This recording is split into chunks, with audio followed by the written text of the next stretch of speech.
Oh my, 505 with those flame shots, finding JPL all the way from downtown. And that was, I would say, a fairly even trade. Obviously, RG could be slightly happier for that because they did manage to pick off JPL, which is kind of like the space maker. Same goes for EVOS onto the Bucks here. Meanwhile, we do see a little bit of a tango between Gear and 505 mid lane, but I'm pretty sure the Paquito will have to go to Bob's side. I think lane chemistry-wise, EVOS does have the slight advantage because Paquito will be able to bully Yuzhong in the early game. We talked about that before. It's all about making sure that the Yuzhong cannot rotate. If Jason cannot take part in the fights because he's constantly being pressured by the Paquito, then EVOS does have the advantage in terms of number because the Paquito can rotate first. He can then look to threaten either the Kagura or Nathan if they are in bad spots. Paquito and JPL working down on the turtle.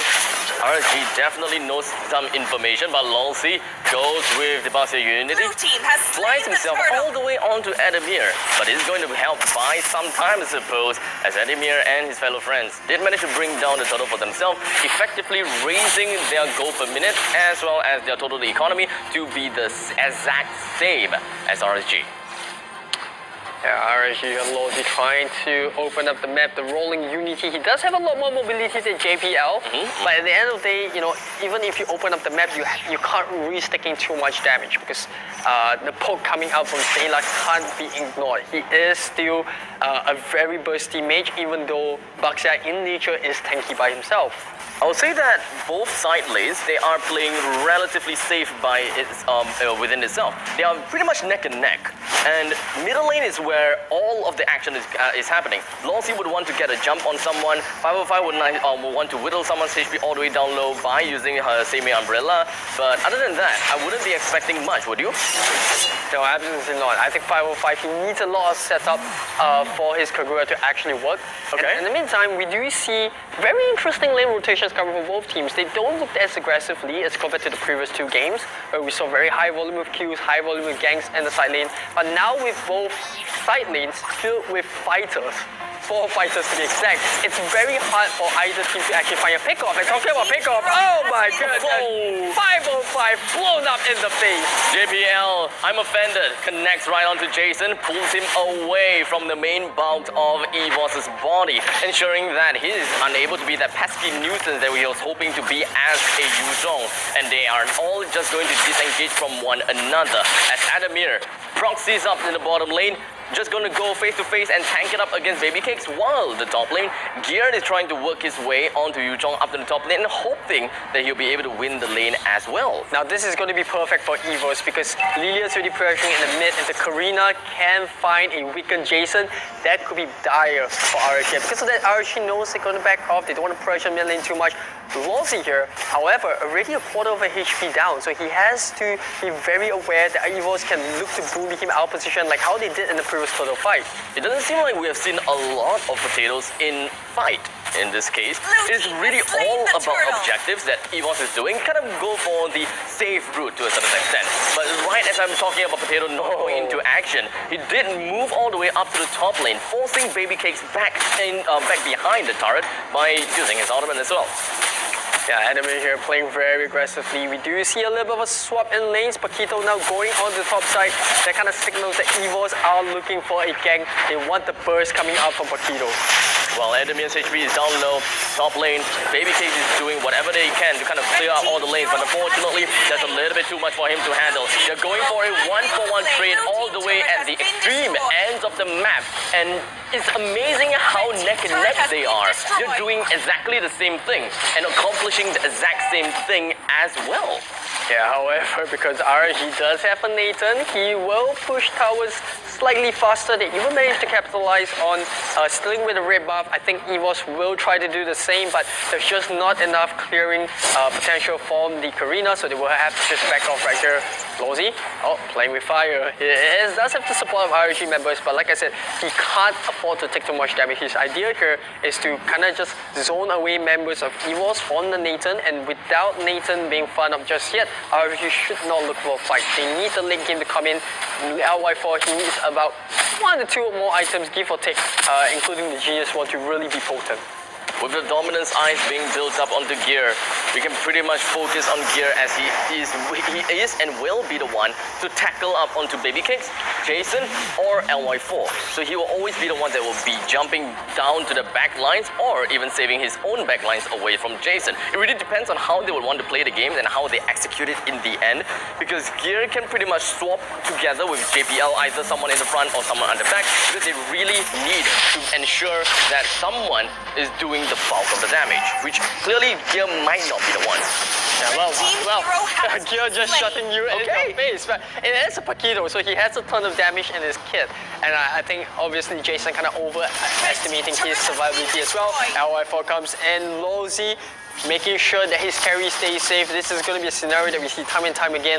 Lozy's main job to keep LY4 alive. Meanwhile, Adamir is doing a fantastic job in the bottom lane because there is no heroes on the side of RG can exactly blow him up except for the Kagura, who's constantly getting zoned out in the middle because of the fantastic rotation coming from Sayla and JPL to keep that Kagura in the mid.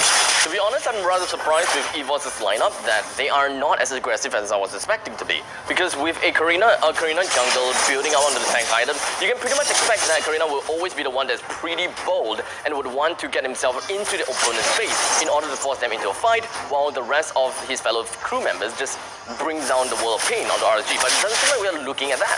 Yeah, it could also be that EVO's playstyle is to be a little bit more passively. That's how they used to play in the past. I think we are seeing remnants of that. You know, they like to play slow, slowly farm up, try to snowball with the network. And we have seen that coming into this game. Yes, they haven't been playing the most aggressively, but because of certain few skirmishes which they've been able to capitalize on the burst damage from Karina, they are just trying to snowball, and they are already starting to make work on tier 2 at the bottom lane, while RSG only managed to secure the first tier at top.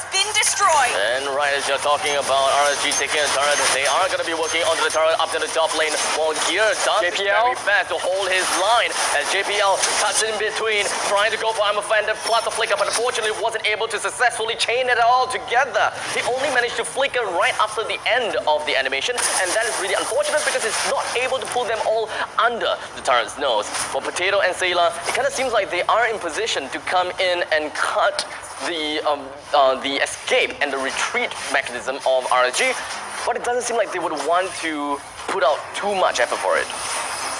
EVO's just getting so much more value out of the rotations, right? We talked about it. They managed to get the tier 2 at the bottom lane. RSG struggling to even break it. They nearly got it there, but good play coming out from Gear to actually push the waves out of the turret's range and getting JPL to also assist. That could have been really bad for RSG if JPL actually managed to pull off the flicker into the Iron Fender combo, because then you got LY4 that is underneath the tier 2 of EVO's side, and that, you know, if Nathan actually goes down, who is essentially the core hyper carry for RSG, then EVOS can look to, you know, take more objectives out of there by going either into the mid or even selling for the Lord. Since we're talking about core DPS to a certain extent, EVOS doesn't seem to have the marksman, which we have talked about it before. Gear is the one that deals a lot of damage in the early game, but how is he going to how is he going to fare in the late stages? Who is going to be the one that deals a bulk of damage from EVOS? Well, precisely like we saw in the bot lane. Yes, they don't have the marksman, but it's all about bursting down the squishy heroes of RSG.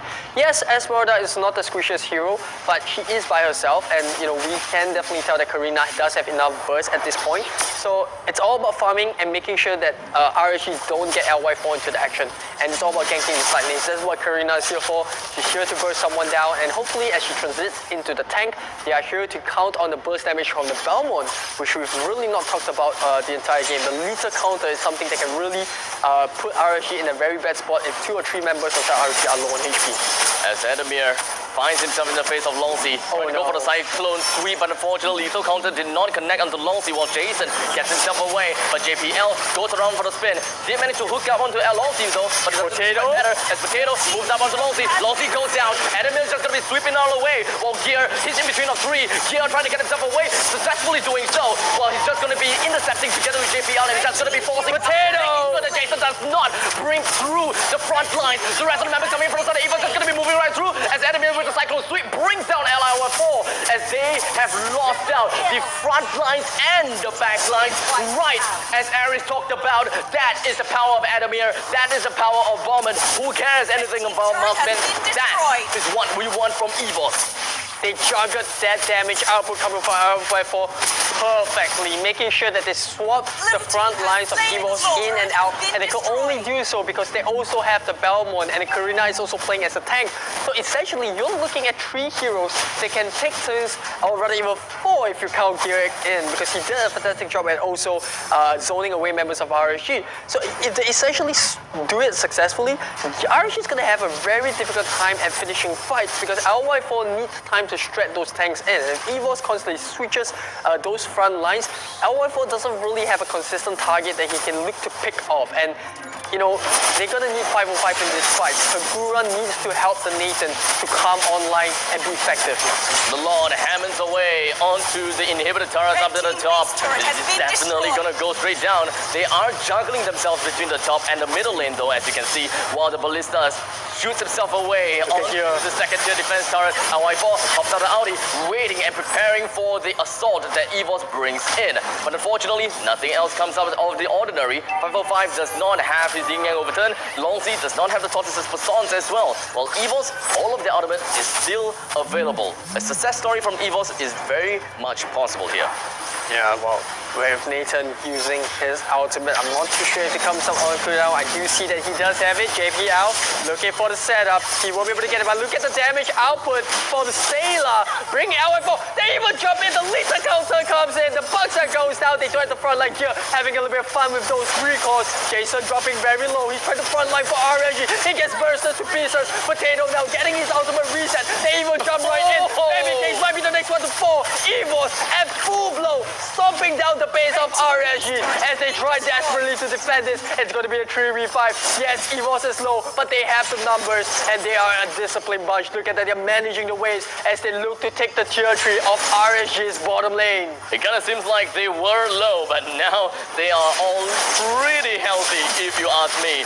JPL takes himself right onto the front lines in the middle lane, ensuring the successful retreat of his fellow crewmate in EVOS, and is just doing so well right under 15 minutes. And EVOS, boy oh boy, with 2 inhibitor turret down, they are a lot closer to victory. Yeah, you talked about the regeneration effect coming up from EVOS's heroes, and ideally, Longzi is the only hero at this point that has a true counter to that regen effect. The moment he goes down to Valmont's Lita counter, there's really no one that can stop this regen, right? Because they're like, oh look, the only hero that can stop our regen effect and essentially front line for RG is down. Let's just go ham. They take down Jason, they take the tier 2, or they take the tier 3 down the mid lane. Some could argue they could have played a little more greedily, but this is where discipline comes in. And speaking about discipline, can JPL get out of this alive? I guess he can, because Nathan, he's got a lot of work to do. He needs to clear the waves. He needs to provide damage. LY4's responsibility in this game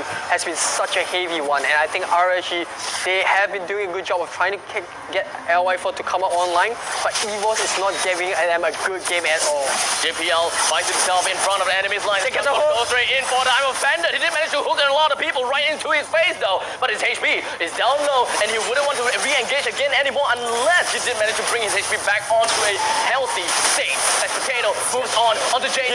Adamir takes one. Baby Cake, low HP, runs away, but it's okay. Hit 505, LY4, they get the back. JPL hooking right in, and the rest of the EVOS moving right in. They do have the entire mobility right down to the core. Bottom lane is pushing in right now. All of 5 members of EVOS, they are all available, and Potato is trying to do LY4. But with LY4 did not pop the immortality, but it doesn't really quite matter because all of the waves are moving right in unison and bringing down the core.